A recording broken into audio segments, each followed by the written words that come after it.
넘어오긴 했는데 어찌됐든 지금 다 흘러간 마당에 다 모든 게 낱낱이 네. 밝혀지고 있는 이런 상황인데요. 우선 그 녹취록 대화 중에 네. 최태민 씨 그리고 박근혜 대통령 두 사람의 관계는 어떻게 네. 서술이 되어 있습니까? 사실 그게 이제 핵심이에요. 네. 이 녹취록에서 가장 핵심적으로 규명해보고 싶어하는 게 네. 바로 그 대목이었는데 네. 있습니다. 아마 정두원 의원은 전 의원은 이걸 가지고 19금 뭐 이렇게 얘기했던 것 같은데 제가 봤을 때는 뭐 한편으로는 그렇게 생각할 수도 있지만 그러나 두 사람이 얼마나 긴밀한 관계였나, 정말 물과 고기의 관계였나 이걸 이제 보여주는 것 같아요. 자, 찾아오게 되면은 은밀하게 만나야 될 거 아니겠습니까? 네, 네. 그래서 사람들을 다 피하게 하고 눈에 안 띄게 하고 온다는 연락이 오면 다 피하고 집 안에 있는 사람들. 눈에 띄면 거부가. 왜냐하면 그 최태민 집에 식구들이 많았잖아요. 예. 최순실도 있었고 최순득도 있었고 최순영도 있었고 예. 많았어요. 최순실도 있고. 네, 그러니까 그래서 자기도 나도 마당에 있다가 집 뒤로 피해줬다. 박근혜가 온다고 하면. 예. 조순재도. 예. 그러면 박근혜가 방에 쏙 들어가고. 네. 어느 방이요? 거기에 이제 그래서 이제 바로 그 방 얘기를 또 합니다. 어느 방? 이게 이제 14쪽에 이게 있는 건데 이 14쪽이 바로 이제 이쪽인데요. 여기에 이제 방과 관련된 얘기. 방과 관련된 그 골방에 대한 얘기가 그게 한두 평 정도 되는 방이었다고 이렇게 얘기하는데 자, 조순재 씨는 말이죠. 그 골방에서 박근혜 최태민 씨가 단둘이 3시간이나 4시간 정도 있었다고 합니다. 자, 14쪽에 구체적으로 이런 표현이 나와요. 3시간, 4시간 안 나오고 둘이 있는데 그 골방이 요만한 거야, 이런 표현을 해요. 이 방이 좀 좁고 길다. 한두 평 정도 되는. 둘이 들어갔다 하면 3시간, 4시간 있는데 밥은 먹어야 되죠. 밥은 문간에 갖다 놓으면 영감이 들고 들어가서 자기네들끼리 먹고 이렇게 영감은 최태민 씨를 얘기하는 거죠. 그러니까 그렇게 긴밀한 관계였는데 그러면 과연 몇 번이나 왔을까라고 그 질문자가 물어봤더니 한 달에 몇 번이나 왔습니까? 그랬더니 자주 왔다. 이런 표현을 이렇게 하더군요. 네. 근데 그 회의를 했을까요? 뭐 심층 토론을 할 수도 있죠. 우리 옛날에 시국 걱정하면서 카페에서 특히 그때는 수배당할 우려가 있었기 때문에 80년대 초반 전두환 정권에 아주 은밀한 골방에서 서너 명이 토론하고 그런 적도 있었죠. 그렇군요. 이제 일부에서는 그 박관천 경정이 그 얘기한 거 보면 이게 남녀 관계를 보고서 암시한 그런 대목도 있지 않겠습니까? 근데 이제 두 사람의 나이는 거의 40살 차이가 나거든요. 그렇기 때문에 그렇게까지 생각할 필요가 있을까 하는 생각이 드는데. 근데 궁금한 것이요. 뭐 시국 토론을 했을 리는 없고 굉장히 자주 간첩 점조직 하듯이 와가지고 최태민을 만났다는 거잖아요. 제 생각에는 그 부인도 있고, 그죠? 그 임선희 씨 부인이 있잖아요. 5번째 부인이긴 하지만 맞습니다. 부인도 있고, 그리고 애들도 있고. 그런데 밥은 또 누가 날라다 줬을 거 아니에요? 그러면 이게 좀 그 정상적인 가정에서는 맞아요.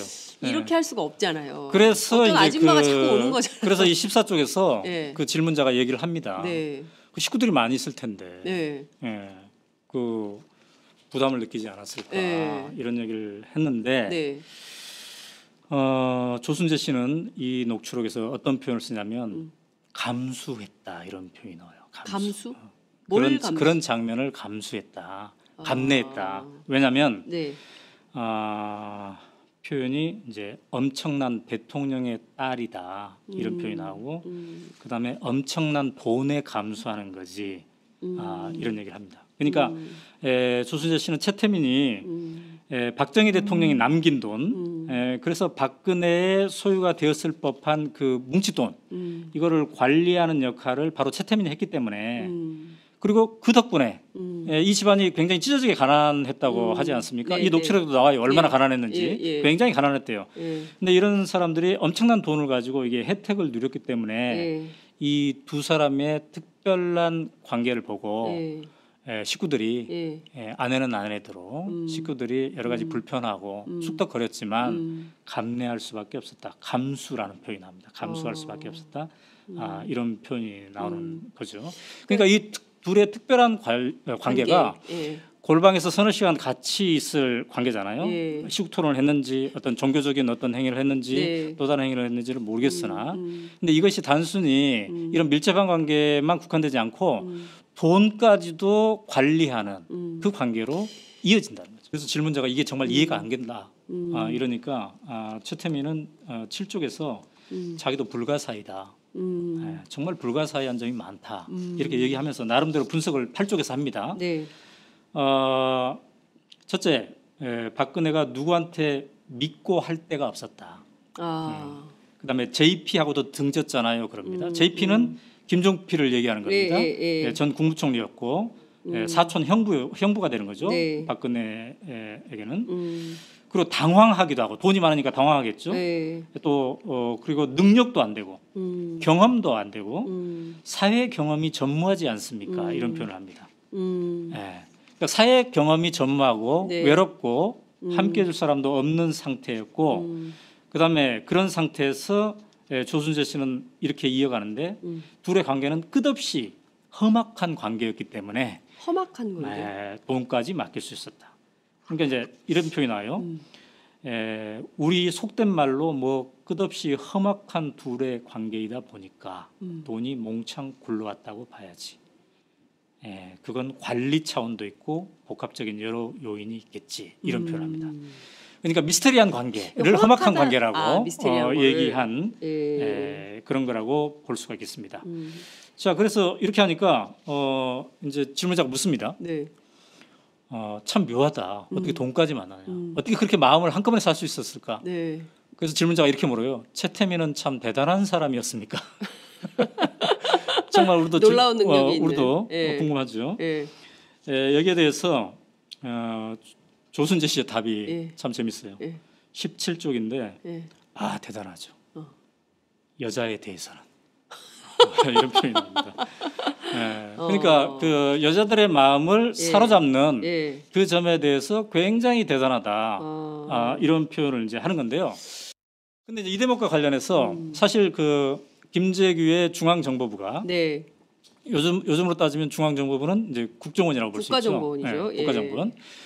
김재규의 중앙정보부가 당시에 최태민과 박근혜의 관계 문제점을 인지하고 1979년에 그러니까 11.6 사건이 나기 직전에 본격 조사를 합니다. 그래서 보고서를 작성하는데 바로 그 보고서가 이제 이 보고서예요. 그 중정 문건입니까? 네, 이거는 이제 중앙정보부의 문건이에요. 이것도 약 이제 20여 페이지가 되는 이런 문건인데요. 여기는 이제 최태민이 누구인가에서부터 시작돼 가지고 각종 비리 사항들 그리고 여자 관계들 최태민의 여자 관계 이것도 이제 나오는데 조순재 씨가 여자에 대해서는 참 대단하지 않았습니까? 이렇게 얘기하잖아요. 근데 그 대목을 암시할 수 있는 해석이 될 수 있는 그게 이제 여기에 나와요. 어떻게 나와 있습니까? 거기. 근데 제가 이제 말로 옮기기에는 너무 민망해요. 참 민망한 그런 것들이 많은데 오늘은 조순재 녹취록에 대해서 얘기하기로 했기 때문에 이건 나중에 따로 한번 해볼 수가 있는데 제가 보니까 이 녹취록이 작성된 시점에서 최태민 씨는 66세였어요. 그 시점 그 시점에 66세. 1979년 당시에 66세. 근데 여기에 이제 거론되는 여성이 12명이 거론됩니다. 12명이 거론되는데 이 중에 제일 나이가 많으신 분이 51세 당시. 그다음에 제일 나이가 어린 분은 이제 27세.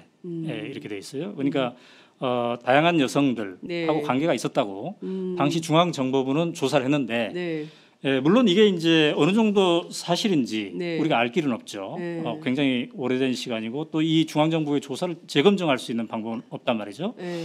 그러나 당시에 중앙정보부가 만든 이 파일을 보면은 네.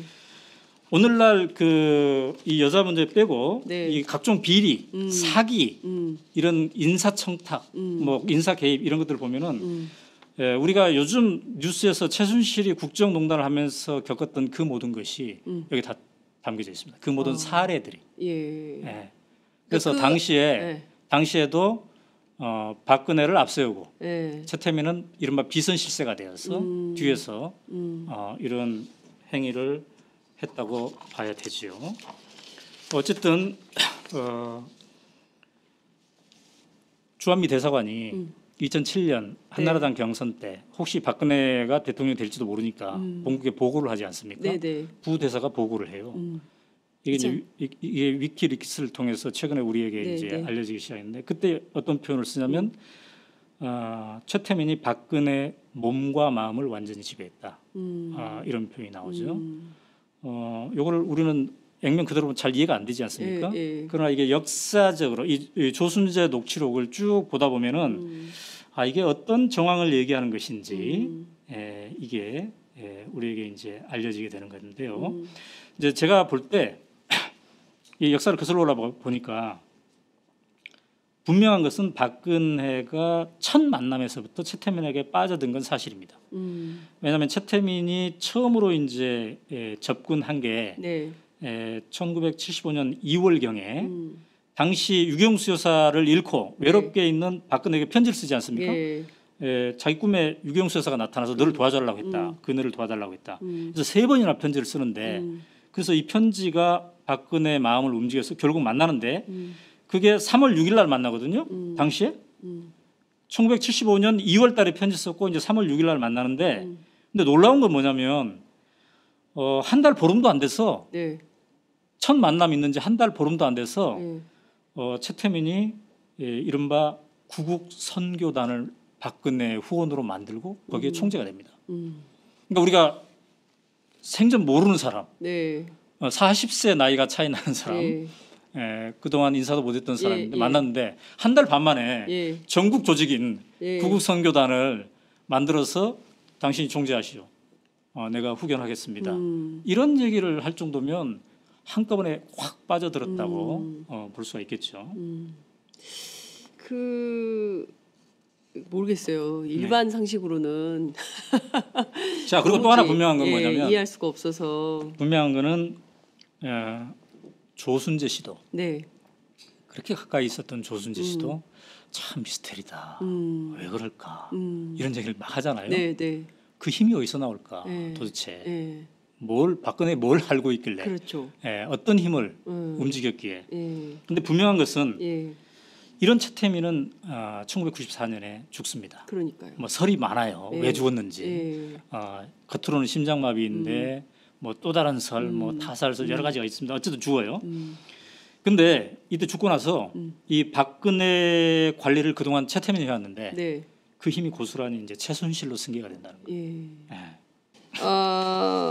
박근혜와 최태민의 관계 상당히 문제가 있고 위험하다라고 해서 김재규 중정부장도 결국에는 그 거사 사고 이렇게 저격하기 전에 그렇게 해서는 안 된다라고 해서 이제 소위 불러가지고 침국 사건도 하지 않습니까? 이 끊임없이 있었는데도 이게 잘 해결되지 못했던 아버지도 딸의 문제를 해결하지 못했던 거 아니냐 이런 얘기도 있어요. 그와 관련된 내용도 좀 녹취록에 있습니까? 그렇죠. 그러니까 이제 이 불가사의한 관계, 물과 고기와 같은 관계, 이게 이제 누가 보더라도 좀 비정상적이지 않습니까? 그래서 이것에 대한 문제를 이제 다 안 거예요. 그래서 이제 혹시 박정희 대통령은 모르고 있나 이런 생각에 김재규 당시 중앙정보부장, 요즘은 이제 국가정보원장이 부활을 시켜가지고 조사를 시킵니다. 그 조사 결과가 이제 이거라고 볼 수가 있잖아요. 근데 이 조사 과정이 어땠는지가 또 이 보고서에는 막 나와요. 그러니까 김재규의 중앙정보부가 도청까지 한 거예요. 이 조순재 녹취록의 4 쪽에는 뭐라고 표현되어 있냐면 조순재 씨가 자기네들끼리 사무실에서 얘기했는데 1분 만에 저쪽에서 안 돼요. 아, 김재규 중정에서 중앙정보부 쪽에서. 1분 만에. 네. 아, 그때도 도청 기술이 굉장히 그러니까 뛰어나죠. 그런 도청 혹은 스파이를 심었겠죠. 네. 근데 이걸 또 알고 박근혜와 최태민 쪽에서 중앙정보부에서 우리를 캐고 있다는 걸 알고 그쪽도 결사적으로 또 대결을 했다는 겁니다. 표현이 이렇게 나옵니다. 4쪽에 박근혜와 최태민은 김재규를 결사적으로 씹었다. 저걸 두면 큰일 난다고. 그러니까 두 세력 간의 이제 갈등이 그러니까 이를테면 이런 있었던 거네요. 겁니다. 최태민과 박근혜가 한편, 그리고 이제 중정. 그렇죠. 이렇게 해서 서로 싸우는 거죠. 네. 네. 서로 죽여야 된다고 생각하는 건가요? 이 지금의 그 박근혜 청와대에서도 예. 누가 비선실세 역할을 예, 차지할 예. 것이냐를 예. 가지고 이렇게 하지 그렇죠. 않습니까? 맞아요. 그런 거랑 이제 비슷하다고 볼 수가 있겠죠. 어쨌든 그런 과정을 통해서 바로 이 이제 보고서가 만들어지는 건데요. 이 보고서를 이제 박정희 대통령이 어쨌든 구두로는 듣고 네. 정말 사실인지 믿기지 않잖아요. 네. 그래서 이른바 이제 친국을 합니다. 불러요. 왕이 직접 예. 전에 이제 자기와 관련된 예. 친족이나 부하나 특별한 이 관리를 이제 이른바 조사하는 거잖아요. 예. 근데 그 자리에서 예. 중앙정보부의 국장도 배석하고 그랬는데 이 조순재 녹취록에 의하면 네, 네. 중앙정보부가 다 조사를 했는데 그 자리에서는 증거를 못 낸다. 왜요? 그러니까 자기네들이 조사한 증거를 다 제시하면 박근혜는 그 자리에서 맞아 죽을 것이다. 아, 아버지한테. 이런 생각을 이제 한 거예요. 예. 그다음에 또 한편으로는 예. 여기에 이런 표현이 나옵니다. 자식 이기는 아버지 없지 않습니까? 그러니까 자기네들이 증거를 제시했는데 네. 우리 그네한테 물어보니까 이게 사실이 아닌다고 하는데 너는 왜 거짓 정보를 가지고 이렇게 얘기하느냐 하면 작살나는 거예요. 이 중앙정보부 조직이. 예. 그러니까 이러지도 못하고 저러지도 못하니까 애매하게 예. 이거를 이제 버무렸겠죠. 그래서 여기서 이제 최종적으로 진실 고백을 하면 오히려 그렇죠. 나한테 그게 그 해가 있을 수 있기 때문에 차라리 그냥 없는 걸로. 그런데 바로 이 자리에서 예. 박정희 대통령이 우유부단한 모습을 보였기 때문에 10월 11.6 사건이 일어난 겁니다. 김재규가 총으로 이제 쏴서 죽이는 거죠. 예. 물론 김재규의 육성 녹음 최후 진술서를 지금 들어보면 자유민주주의를 지키기 위해서 나는 독재자를 쏘았다 이렇게 얘기하는데 그 이후에 여러 가지 근거 중에 하나가 바로 이 최태민 박근혜 관계에 대한 얘기를 하고 있는데요. 그게 항소 이유서에 분명히 적혀 있습니다. 항소 이유서에는 이렇게 적혀 있어요. 피고인 그러니까 김재규죠. 이런 비위 사실들 가지고 다 보고를 했는데 이런 일을 아무도 문제 삼는 사람이 없어서 자기가 박근혜 대통령에게 직접 보고를 했다. 그런데 대통령이 뭐 정보부에서 이런 것까지 하냐 이렇게 반문을 했대요. 그래서 놀랬다는 거죠. 자기 딸을 보호하려고 그런 거죠. 이런 대통령 태도를 보고 놀랬다는 거예요. 그래도 이제 사실을 알렸더니 자기가 직접 조사하겠다, 친국하겠다 해서 했는데 제대로 안 됐다는 거예요. 그런데 이 친국을 통해서 말이죠. 무슨 일이 발생했냐면 전에는 최태민이 구국 선교단의 총재였고 박근혜는 그냥 후견인이었어요. 근데 이 친국을 통해서 그래 그럼 박근혜 네가 공개로 나서라 해서 박근혜 총재를 하고 최태민을 비선실세로 만든 거예요. 최태민은 뒤로 빠진 거예요. 그랬더니 문제가 계속됐다는 거예요. 그래서 김재규가 자기의 항소 이유서에서 나는 왜 총으로 쏘았나 그 항소 이유서에서 바로 그게 그렇게 얘기를 합니다. 주변의 비위에 대하여 아무도 문제 삼지 못하고 또 대통령 자신도 그에 대한 판단을 그르치고 있다는 판단을 했다. 그래서 더 이상 안 되겠구나 이런 판단을 결심하는데 중요한 게 됐다는 거죠. 어쨌든 박근혜는 박정희 대통령 직접적으로는 1979년 10월 26일 밤에 궁정동 청와대에서 이른바 연회를 하다가 김재규의 총에 맞아 죽었지만 이 배경적 원인을 따져보면 딸 박근혜와 최태민의 이 미스테리한 관계 이게 함께 있는 거죠. 네. 근데 그 회의를 했을까요? 뭐 심층 토론을 할 수도 있죠. 네, 심층 우리 토론을. 옛날에 시국 걱정하면서 네. 카페에서 예. 특히 그때는 수배당할 우려가 있었기 때문에 예. 80년대 초반 예, 전두환 예, 정권에 예.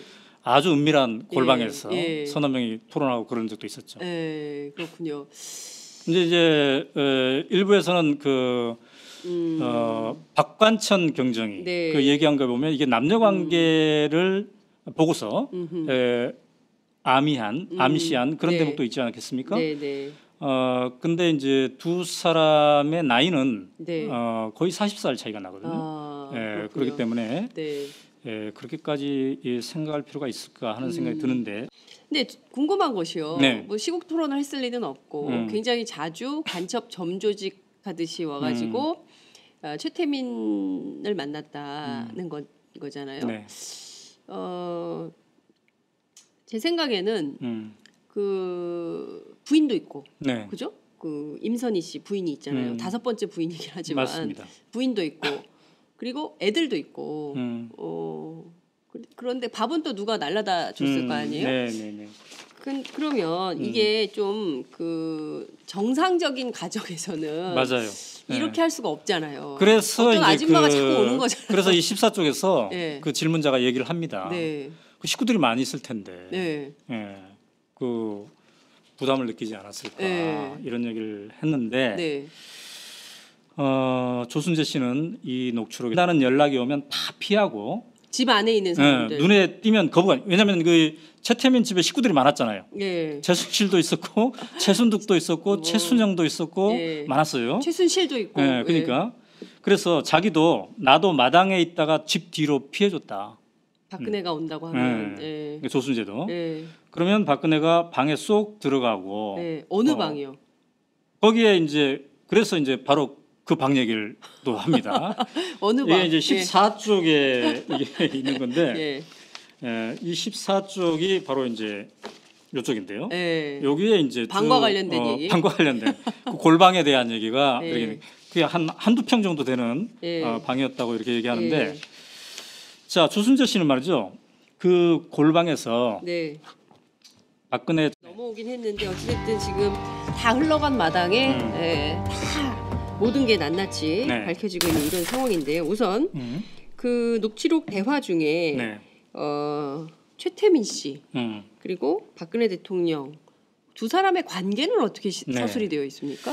사실 그게 이제 핵심이에요. 네. 이 녹취록에서 가장 핵심적으로 규명해보고 싶어하는 게 네. 바로 그 대목이었는데 네. 있습니다. 아마 정두원 의원은 전 의원은 이걸 가지고 19금 뭐 이렇게 얘기했던 것 같은데 제가 봤을 때는 뭐 한편으로는 그렇게 생각할 수도 있지만 그러나 두 사람이 얼마나 긴밀한 관계였나, 정말 물과 고기의 관계였나 이걸 이제 보여주는 것 같아요. 자 찾아오게 되면은 은밀하게 만나야 될 거 아니겠습니까? 네, 네. 그래서 사람들 다 피하게 하고 눈에 안 띄게 하고 온 최태민 씨가 단둘이 3시간이나 4시간 정도 있었다고 합니다. 자 14쪽에 구체적으로 이런 표현이 나와요. 네. 3시간 4시간 안 나오고 둘이 있는데 그 골방이 요만한 거야 이런 표현을 해요. 이 방이 좀 좁고 길다. 한두 평 정도 되는. 둘이 들어갔다 하면 3시간 4시간 있는데 밥은 먹어야 되죠.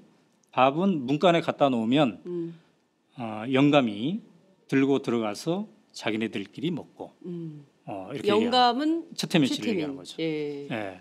그러니까 그렇게 긴밀한 관계였는데 그러면 과연 몇 번이나 왔을까라고 예. 질문자가 물어봤더니 네. 한 달에 몇 번이나 왔습니까? 그랬더니 자주 왔다. 이런 표현을 이렇게 하더군요.